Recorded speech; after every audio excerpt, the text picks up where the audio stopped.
Through sheer military genius, he forged an empire that stretched from coast to coast, but his unstoppable reign has finally been shattered. These striking, haunting faces serve as a mesmerizing, direct link to the explosive, dramatic events that permanently reshaped human history. For 10 glorious years, the French Empire held the entire continent of Europe in a tight, unyielding grip of military steel. But the relentless pressure from a grand coalition of bitter, determined enemies has pushed the great conqueror to his absolute limit. The combined armies of Russia, Prussia, Austria, and Great Britain finally breached the sacred borders, surrounding the capital of France. Forced to abdicate his imperial throne, the fallen conqueror watches his vast, magnificent empire crumble into dust in a single day. The Allied powers decide to exile the defeated emperor to the minuscule, isolated island of Elba, deep within the Mediterranean. Meanwhile, the ancient Bourbon monarchy is clumsily restored to France in the bloated, slow-moving form of King Louis XVIII. The new king struggles to command the respect of a nation that has grown accustomed to glory and imperial pride. France has zero love for this fragile new monarchy, or the aristocratic hangers-on who fled during the dark days of war. The common people watch with growing fury as these reckless nobles return to reclaim wealth that ignited the revolution 25 years earlier. Whispers of open rebellion and deep discontent soon spread like wildfire across the towns and countryside of a restless France. Secret agents and hidden loyalists travel across the sea, carrying urgent news of this national anger directly to the exile. The triumphant allies are already squabbling fiercely over the rich spoils of Europe, threatening to turn on one another. After a mere 10 months in lonely exile, he slips away under the cover of darkness to reclaim his destiny. With a tiny force of loyal guards, the legendary commander dramatically lands once more on the southern soil of France. King Louis sends a powerful detachment of the regular army to intercept, arrest, and terminate the returning outlaw immediately. Stepping forward without weapons, he challenges his former soldiers to shoot their emperor if they truly wish to do so. Within weeks, the entire nation follows suit, sweeping him back to supreme power without a single drop of French blood spilled. But in Vienna, the shocked coalition leaders instantly drop their petty grievances and unite in absolute terror of the Titan. The furious allies instantly mobilize a colossal, unprecedented war machine to crush the French emperor once and for all. His master plan relies on securing a lightning-fast victory to force a peace negotiation from a position of absolute strength. He targets the nearest and most vulnerable coalition armies currently stationed in Belgium, right across the open French frontier. Separately, Napoleon's battle-hardened army can match either adversary, but if they unite, the French will be hopelessly outnumbered. To survive, he must drive a sharp wedge between them and destroy each independent army one by one. Piercing the frontier near Charleroi, the Grand French army surges forward, intent on splitting the Allied coalition in two. There, Ney collides heavily with Wellington's forces, who are still frantically scrambling into hasty defensive positions. The Allied troops desperately repel a relentless, bloody onslaught of French attacks, struggling against the veterans. Simultaneously, Napoleon unleashes his main force against Blücher's main Prussian army near the small village of Ligny. The battle quickly devolves into a savage, bloody, slugging match, with no quarter given by either side. But French tactical supremacy and Napoleon's brilliant timing ultimately triumph over the stubborn Prussian defense, only to have his horse shot out from under him, pinning him to the earth as the battle rages overhead. He narrowly escapes capture in the absolute chaos, dragged to safety by his fiercely loyal personal staff. Though forced into a chaotic retreat, the Prussian army is deeply bloodied but remains unbroken and dangerous. Napoleon immediately deploys his right wing under Marshal Grouchy to relentlessly pursue the fleeing Prussians. Moving through a torrential summer downpour, the army pulls back 8 miles south of Brussels to a defensive line near Waterloo. It is here that Wellington receives a vital, historic promise from Blücher. The Prussians will march to his aid at dawn. With that iron guarantee, Wellington resolves to stand and fight the French emperor on the ground of his choosing. He selects his battlefield with masterful precision, utilizing the topography to protect his vulnerable men. His troops are positioned behind a gentle reverse slope, offering them vital concealment from the French scouts. This brilliant positioning provides essential shelter from the devastating, terrifying fire of the French Grand Battery. His critical right flank is anchored by the heavily fortified, ancient stone farmhouse of Hougoumont. His vital center is anchored by the farm of La Haye-Sainte, sitting directly astride the main road. All three critical strongpoints are heavily fortified and garrisoned by the most elite soldiers in his army.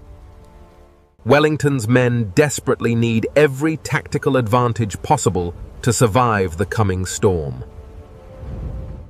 The opposing armies are roughly equal in size, but their composition and experience could not be more different. Wellington's force is a volatile, unproven mix of British, Dutch, and German troops, many of whom are green. Many of these young soldiers have never witnessed the horrific realities and carnage of industrial combat. They must somehow withstand Napoleon's legendary, undefeated veterans until the promised Prussian reinforcements arrive. Or the battle and the entire war for Europe will be utterly and completely lost. Napoleon has ordered Marshal Grouchy to hunt down the Prussians and keep them completely occupied, while the Emperor annihilates Wellington at Waterloo, opening a direct, uncontested path to Brussels. However, it is Grouchy who becomes disastrously pinned down, fighting a fierce Prussian rearguard action at Wavre. The main Prussian army completely eludes him, already marching at full speed to reinforce Wellington at Waterloo. Unaware of this, Napoleon delays his opening assault, waiting for the muddy ground to dry. Those lost hours of the morning will ultimately prove catastrophic for the French emperor's plans. The cataclysmic clash begins around 11 o'clock in the morning, when Napoleon orders a diversionary assault. He strikes against Wellington's right flank at Hougoumont, starting what he intends to be a sideshow. He hopes to trick Wellington into committing his vital reserves there, drawing them away from the center. Yet, the British and German defenders at Hougoumont cling to the walls with desperate, unbreakable savagery. At one point, fierce French forces brutally breach the main gate, pouring into the open courtyard. But the defenders slam it shut behind them, isolating the intruders who made it inside. Wellington would later reflect on this as the truly decisive, pivotal moment of the entire battle. Around noon, 80 massive French cannons open fire, unleashing a terrifying, deafening bombardment. The Grand Battery unleashes a storm of iron against the main Allied line across the valley. While most of Wellington's infantry remain hidden on the reverse slope, protected from direct sight. The screaming cannonballs still find their targets, tearing bloody lanes through the tightly packed Allied ranks. At 1:30 in the afternoon, Napoleon unleashes his massive, unstoppable infantry columns. The advancing Frenchmen are suddenly met by devastatingly disciplined, close-range Allied musket fire, and are then violently blindsided by a furious, thunderous charge of British heavy cavalry. The French attack instantly disintegrates, as infantrymen desperately scramble to escape the crushing hooves. Scores of French soldiers are brutally cut down by the flashing sabers of the charging horsemen. In the absolute chaos, two of their legendary, sacred eagle standards are captured by the British.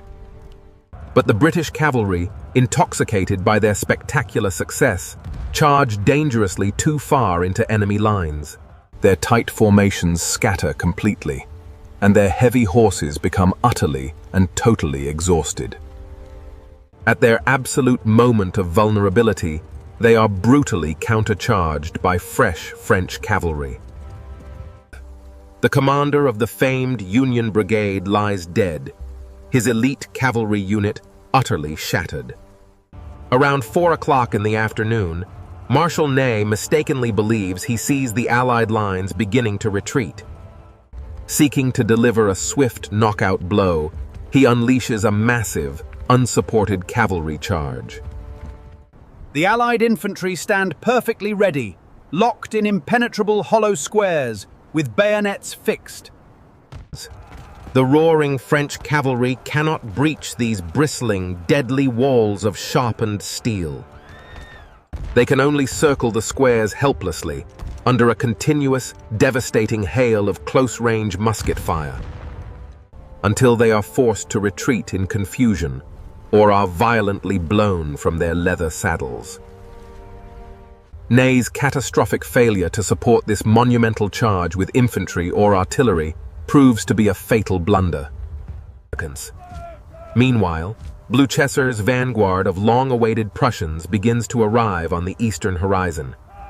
They violently storm the vital village of Plancenoit, directly threatening Napoleon's vulnerable right flank, forcing the desperate emperor to divert precious infantry reserves to recapture the burning village.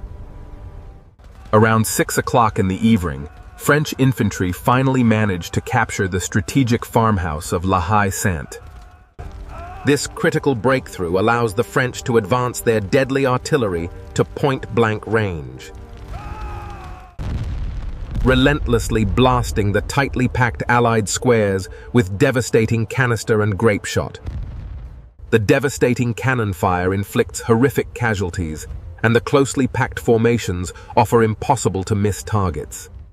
It rapidly becomes clear that if Wellington's battered army does not retreat, they will be systematically annihilated. Yet, the strategic situation for Napoleon is equally perilous, as darkness begins to approach.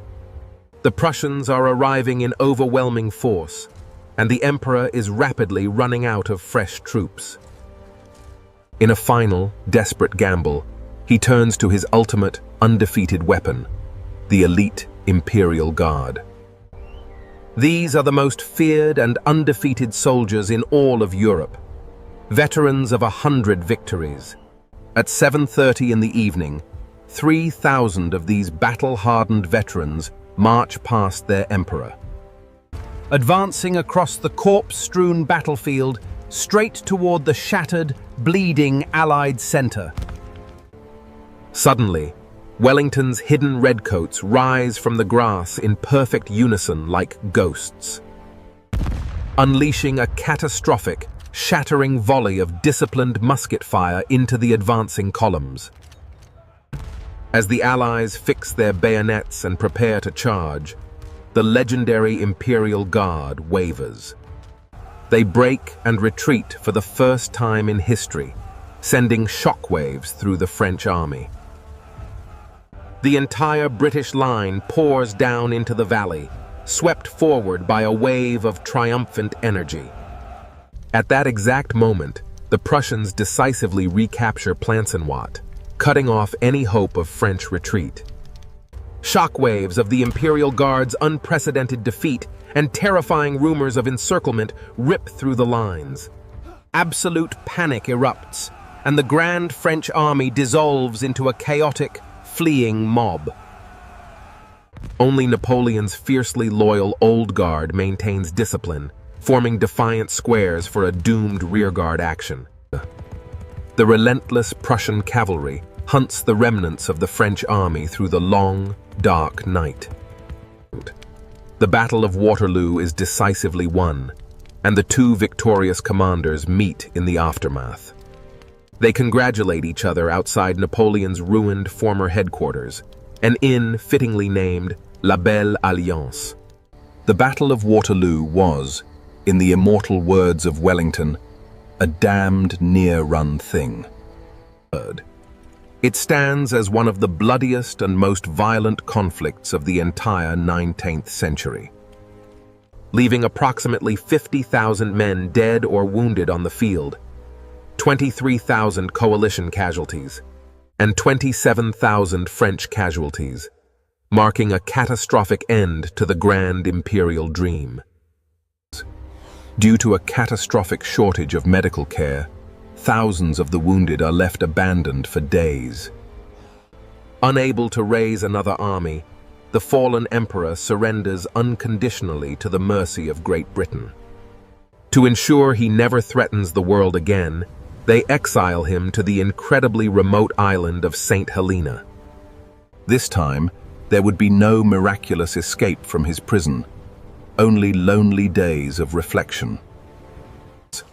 The fallen emperor dies there 6 lonely years later, his grand ambitions buried in the Atlantic dirt. Waterloo definitively marked the beginning of a profound, golden era of relative peace across Europe. 40 years after that fateful clash, a pioneer captured a series of remarkable photographic images. These striking, haunting faces serve as a mesmerizing, direct link to the explosive events that permanently reshaped history.